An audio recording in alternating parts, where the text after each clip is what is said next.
Vamos lá, pessoal.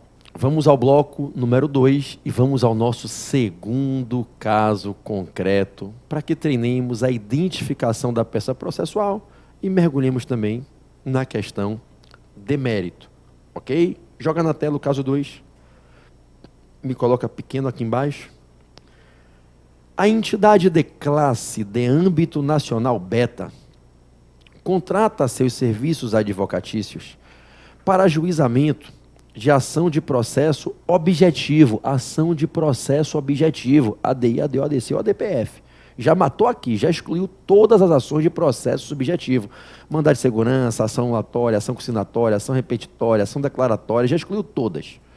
Ação de processo objetivo é controle abstrato de constitucionalidade. Dentro do que a gente tem no edital, só pode ser ADI, ADO, ADC, ADPF.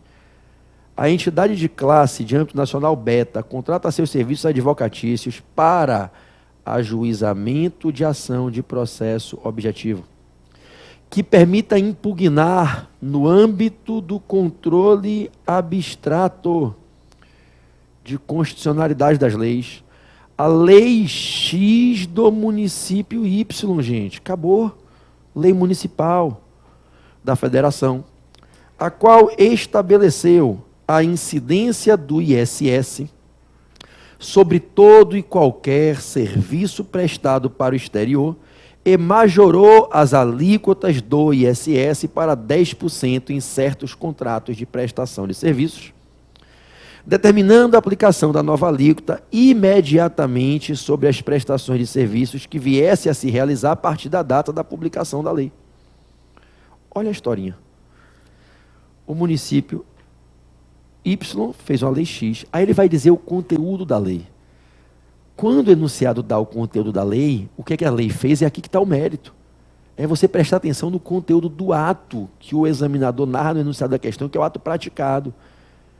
E aí é que você vai encontrar as inconstitucionalidades. Aí você vai pegar aqui e vai começar a numerar o que é que essa lei fez. Ó, primeiro, essa lei, ela estabeleceu a incidência do ISS sobre todo e qualquer serviço prestado para o exterior. Ela está dizendo que vai incidir ISS em qualquer exportação. Então, lá no município Y, a lei X disse, ó, vai incidir ISS em qualquer prestação de serviço para o exterior. Mas ela foi além. O que é que ela fez? Olha o 2. O que é que ela fez? E também, ó, majorou as alíquotas do ISS para 10% em certos contratos de prestação de serviço. E o que é que ela ainda fez, além de majorar para 10%? Determinando a aplicação da nova alíquota imediatamente sobre as prestações de serviço que viesse a se realizar a partir da data da publicação da lei. A questão do direito material está aqui, o mérito está aqui. É uma lei municipal que determinou que qualquer prestação de serviço para o exterior gere incidência de ISS, que botou a alíquota em 10%, e que mandou essa alíquota majorada para 10% se aplicar de imediato, no próprio ano. Porra, essa lei está violando 3 regras constitucionais, gente. A gente vai chegar lá. Prossigamos. Entendendo que tal lei violaria preceitos fundamentais do sistema tributário nacional na nossa Constituição, a entidade de classe que representa trabalhadores diretamente atingidos pela lei solicita, não são os trabalhadores, é a entidade de classe, solicita que você advogue, ajuizando a ação para requerer a invalidação da lei em decisão que tem eficácia erga omnes e vinculante. Olha aqui a dica.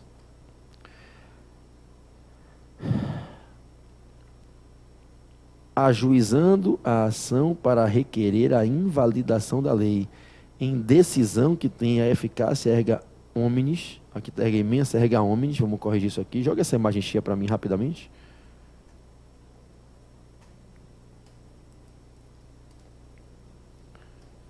Erga omnes, corrija no seu material em casa aí, tá?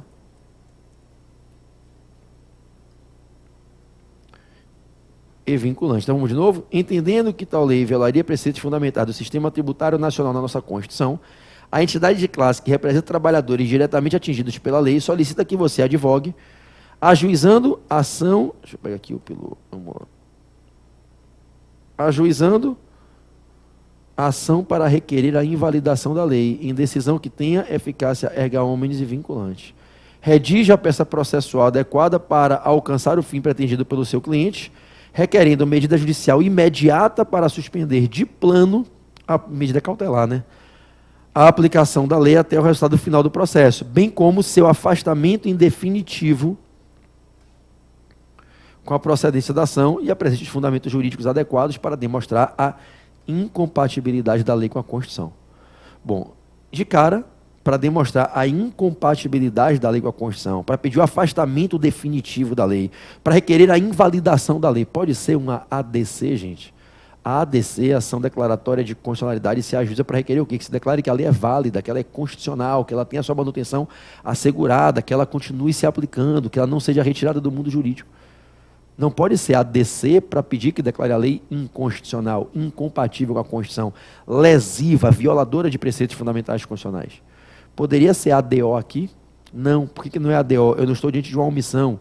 Imagine aquela hipótese do imposto sobre grandes fortunas. Se a banca dissesse que você é contratado por um partido político, vai ajuizar uma ação para promover o controle abstrato lá no Supremo, né, da omissão do Congresso Nacional, que até hoje não aprovou a lei complementar necessária para definir o que são grandes fortunas, para criar o imposto sobre grandes fortunas. Aí a banca estaria dizendo para ajuizar uma ação para analisar essa omissão, o não feitio da lei. Estaria me reportando a norma constitucional de eficácia limitada do artigo 153, inciso 7 do imposto sobre grandes fortunas. Aí eu teria uma ADO para atacar uma omissão, para pedir que se reconheça que essa omissão está impossibilitando que a Constituição se efetive, que a Constituição está sendo violada não por uma lei que feriu ela, mas pelo não fazer de uma lei da qual a Constituição depende para ter certa norma sua aplicável, produzindo eficácia. Então não é uma ADO, eu tenho aqui a lei municipal feita, e a lei já tem todos os seus efeitos produzidos aqui, majorou ISS para 10%, mandou aplicar de imediato e ainda determinou que qualquer exportador pague ISS. Então, não é ADO, não é ADC. Qual é a ação que sobra? Ou sobra ADI ou sobra DPF. Por que é a DPF e não a ADI? Porque essa lei não entra no objeto atacável por ADI, é uma lei municipal, não cabe ADI em face de ato municipal. Então, quando não cabe ADI, o que é que eu faço para buscar o mesmo fim que eu busco pela ADI? A DPF, arguição de descumprimento de preceito fundamental da Constituição, a DPF. Então, nós temos aqui uma ADPF, prevista lá no artigo 102, parágrafo 1º da Constituição e regulada na Lei 9882 de 99. Lembro que no nosso VAD interativo, a lei da DPF, assim como a lei da ADI, que é a 9868, né, na questão passada, a lei da ADI, a lei 9868, a DPF, lei 9882. Elas estão na parte da legislação constitucional, que vem antes da legislação administrativa, que vem antes da legislação tributária do nosso VAD. Então você não vai achar a lei 9882, nem a 9868 de 99 na parte da legislação tributária. Elas estão concentradas na parte da legislação constitucional. Ok? Qualquer coisa, vai no índice cronológico, procura a lei pelo número que você acha, a página. Tá certo? Bom, qual é o mérito aqui? Eu tenho 3 inconstitucionalidades, preste atenção. A alíquota máxima do ISS é 5%, não pode ir para 10%. Em regra, não incide ISS nas exportações, salvo quando se exporta um serviço para o exterior, gerando resultados que se verificam e se apuram no Brasil. Mas a regra é que não incide ISS na exportação, porque, em regra, a prestação de serviços para o exterior gera resultados que se apuram e se verificam no exterior, e aí não incide ISS. E quando se majora uma alíquota de um imposto, não pode, se for o ISS, que não tem nenhuma exceção ao princípio da anterioridade, se aplicar no próprio ano imediatamente com a publicação da lei. Então, essa lei municipal, ela viola o princípio da anterioridade, ela viola a alíquota máxima de 5% do ISS, viola a regra de não incidência de ISS sobre prestações de serviços para o exterior. Vamos entender, ok? Todo mundo prestando atenção comigo. O artigo 156 da Constituição da República é o artigo dos impostos municipais. O inciso 3 é o inciso do ISS. E o parágrafo 3º é o que regula o inciso 3, regula o ISS. 156, impostos municipais, Constituição da República. Inciso 1, IPTU, inciso 2, ITBI, inciso 3, ISS. O parágrafo 1º regula o IPTU, o parágrafo 2º regula o ITBI, o parágrafo 3º regula o ISS. 156, inciso 3 e parágrafo 3º, ISS. Esse parágrafo 3º tem 3 incisos. Ok? O que é que diz o inciso 1? Ele diz que cabe à lei complementar fixar alíquotas mínimas e máximas para o ISS. O que é que diz o inciso 2? Cabe à lei complementar excluir o ISS da incidência, não deixar incidir nas exportações. O inciso 3 não foi objeto da questão, é o que diz que cabe à lei complementar estabelecer os limites, as condições, a forma como podem ser feitas isenções, incentivos e benefícios fiscais, renunciando receita de ISS. Bom, a lei complementar, tá, para botar os limites, estabelecer a forma, o modo, como se as condições, né, limites, formas, condições,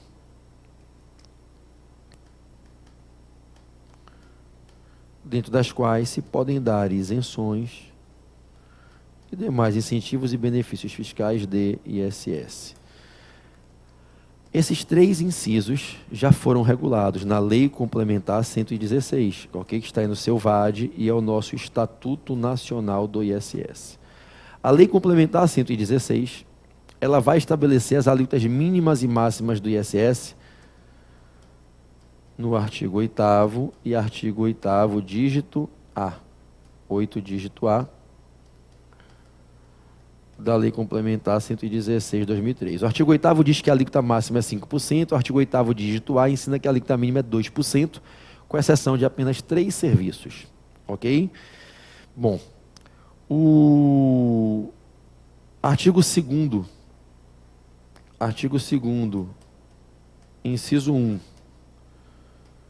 e parágrafo único da Lei Complementar 116 regulou o ISS na exportação e diz, o inciso 1 diz, o ISS não incide quando se presta um serviço para o exterior. Aí o parágrafo único diz, nem sempre. O ISS não incide quando se presta um serviço para o exterior e o resultado se verifica no exterior, se apura no exterior. A utilidade do serviço prestado é consumida, é utilizada no exterior. Se você presta um serviço para o exterior, seu cliente está no exterior, mas os resultados do serviço se verificam no Brasil, se apuram no Brasil, você paga ISS. Então, o inciso 1 diz que não incide ISS quando se presta serviço para o exterior, mas o parágrafo único restringe e diz, salvo se os resultados do serviço forem verificados, forem apurados no Brasil. Aí você paga o ISS. Em regra, quando você presta um serviço para alguém que está no exterior, essa pessoa contrata o seu serviço para utilizar a benesse que você gera com o seu serviço lá fora. Lembre do exemplo da aula que eu dei, falando do treinamento para dono de restaurante no exterior. Os caras vão pegar aquela gestão que eu fiz para eles, aquele treinamento, para utilizar nos restaurantes dele lá em Portugal e outros países. Eu prestei um serviço para o exterior que gerou resultados que se apuraram, se verificaram no exterior. Não incide ISS. A regra na exportação é a não incidência do ISS. Artigo 2º, inciso 1 da Lei Complementar 116 e parágrafo único. E, por fim, o artigo 8º, dígito A, estabelece os limites para que possam ser concedidas isenções. Deixa eu botar aqui do lado, para você ganhar esse espacinho aqui. Então, o artigo 8º, dígito A, que foi criado pela Lei Complementar 157 em 2016, regula como é que se podem conceder isenções de ISS. O que eu quero te colocar? A Constituição, quando ela diz cabe à lei complementar fixar alíquotas mínimas e máximas de ISS, entenda o óbvio. Cabe à lei complementar fixar a alíquota mínima e máxima e todos os municípios têm que respeitar. A Constituição não só manda a lei complementar fixar. Seria uma ignorância você acreditar, você interpretar a Constituição da seguinte maneira. Não, a Constituição manda a lei complementar nacional, para o Brasil inteiro acompanhar, fixar a alíquota mínima e máxima. Agora, se cada município vai querer respeitar ou não, ele é livre para escolher se respeita ou não a lei complementar nacional. Não é isso. Quando a Constituição diz, cabe a lei complementar de normas gerais, cabe a lei complementar nacional, cabe a lei complementar brasileira do ISS, é o Estatuto Nacional do ISS, fixar uma alíquota mínima 2%, a máxima 5%, o que a Constituição está dizendo é, nenhum município do Brasil pode fixar uma alíquota superior ao teto que seja fixado para todo o Brasil obedecer. Nenhum município do Brasil pode renunciar ao ISS de tal maneira, tão irresponsavelmente, a cobrar menos do que a Lei Complementar Nacional fixar, que é o mínimo a ser cobrado, porque o ISS é o que sustenta os municípios. Então, quando a Constituição diz que cabe a Lei Complementar fixar alíquotas mínimas e máximas, entenda o que a Constituição está querendo dizer. Ela é mais do que isso. cabe à lei complementar fixar alíquotas mínimas e máximas, e as alíquotas que forem fixadas pela lei complementar nacional têm que ser obedecidas por todas as leis municipais. Em outras palavras, o que a Constituição está dizendo é: eu não autorizo qualquer que seja o município, através da sua lei de ISS municipal, colocar uma alíquota de ISS menor do que a lei complementar nacional define como mínima ou maior do que a lei complementar nacional define como máxima. Quando eu, Constituição, mando lei complementar, botar alíquota mínima e máxima, botar tetos, é porque eu, Constituição, quero que nenhum município do Brasil saia desses tetos. Então, que na verdade eu, Constituição, estou dizendo, ao exigir que a lei complementar nacional fixe alíquotas mínimas e máximas para o ISS no Brasil inteiro, o que eu estou dizendo é, entende, interprete a Constituição. O que a Constituição está dizendo é, se algum município fizer uma alíquota abaixo ou acima dos tetos fixados no Estatuto Nacional, essa lei municipal é proibida por mim, ela é inconstitucional. Eu, Constituição, proíbo os municípios brasileiros de fixarem alíquotas nas suas leis de ISS acima do teto máximo e abaixo do teto mínimo, que vai ser fixado por uma lei complementar nacional. A lei complementar 116 botou a alíquota máxima do ISS em 5%, artigo 8º. Então, quando essa lei municipal aumentou para 10%, ela não só feriu o teto máximo de 5% da lei complementar 116, como ela feriu a norma do 156, parágrafo 3º, inciso 1, que proíbe que o município coloque a alíquota acima do teto da alíquota máxima fixada por lei complementar nacional. Bom, a violação, portanto, está aqui. A primeira inconstitucionalidade dessa lei está na violação ao artigo 156, parágrafo 3º, inciso 1, que proíbe que leis municipais coloquem alíquotas acima das alíquotas máximas fixadas em lei complementar nacional. Aí você vai dizer que foi violado o 156, parágrafo 3º, inciso 3, e também o artigo 8º da lei complementar 116, e eu ainda sugeriria, se essa questão cair na prova, que você aproveitasse e dissesse, olha, também resta violada, na fixação dessa alíquota de 10%, também resta violado o princípio da proibição de confisco. Quando se exige uma alíquota máxima, é para evitar tributação muito pesada, muito imoderada, confiscatória, desproporcional. Então, quando a Constituição exige que a lei complementar nacional fixe uma alíquota máxima, é para impedir que leis municipais cobrem irresponsavelmente o ISS, quebrando os pequenos empresários do Brasil, os pequenos empresários prestadores de serviço. Então, eu ainda acusaria a inconstitucionalidade de violação ao artigo 150, inciso 4, do princípio da proibição de confisco. Então, eu diria que essa lei municipal, ao colocar a alíquota em 10%, violou a alíquota máxima de 5% do artigo 8º da lei complementar 116. Ao violar a alíquota máxima do artigo 8º da lei complementar 116, violou a regra constitucional, e por isso ela é inconstitucional, do artigo 156, parágrafo 3º, inciso 1, que determina que as leis municipais acatem as alíquotas máximas, a alíquota máxima fixada por lei complementar nacional, e ao colocar a alíquota em 10%, o dobro do teto fixado de 5%, violou o princípio da proibição de tributação com efeito confiscatório. Ok? Bom, no que tange às exportações, você teria que apontar aqui a outra inconstitucionalidade. Está violada a regra do artigo 156, parágrafo 3º, inciso 2 da Constituição, que diz que lei complementar vai regular, vai decidir, vai definir, que lei complementar vai cuidar das hipóteses de exclusão do ISS na incidência nas exportações. A Constituição diz que cabe à lei complementar definir quando que incide e quando que não incide. Cabe à lei complementar excluir a incidência do ISS nas exportações, e o artigo 2º, o artigo 2º, inciso 1 e parágrafo único da 116, cuidou de excluir o ISS das prestações de serviços para o exterior. A maioria delas não incide ISS. E o que é que essa lei municipal fez? Todo e qualquer serviço prestado para o exterior vai receber a incidência do ISS. Então, essa lei municipal está indo contra o artigo 2º, inciso 1 e parágrafo único da lei complementar 116. E, por logo, se está indo contra a lei complementar 116, que é quem definiu sobre incidência ou não incidência de ISS na exportação, está indo contra o 156, parágrafo 3º, inciso 2 da Constituição. E, por fim, violação ao princípio da anterioridade do 153, B e C, que a gente, inclusive, já trabalhou em aulas passadas, casos concretos anteriores. Violação ao princípio da anterioridade do artigo 150, inciso 3, B e C, ok? Da nossa Constituição, porque não poderia determinar a aplicação imediata. Joga para mim a imagem cheia.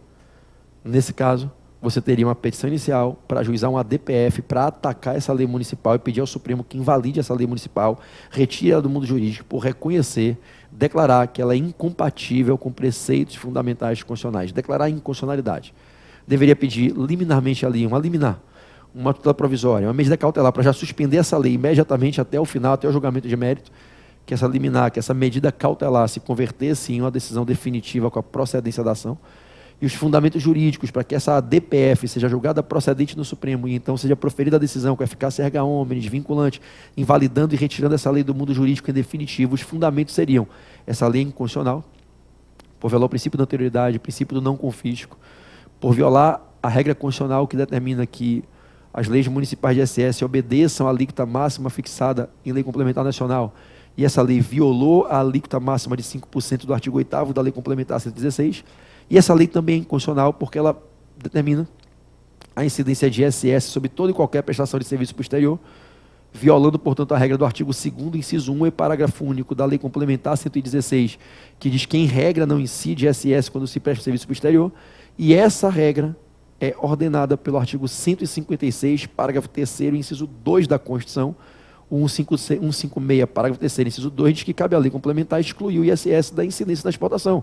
A lei complementar fez obedecendo à Constituição, então não pode a lei municipal vir contra a lei complementar nacional, que excluiu o ISS da maioria das exportações, a mando da Constituição. A lei complementar municipal também é inconstitucional, porque está violando a regra constitucional que diz que é a lei complementar nacional que vai definir sobre ISS na exportação.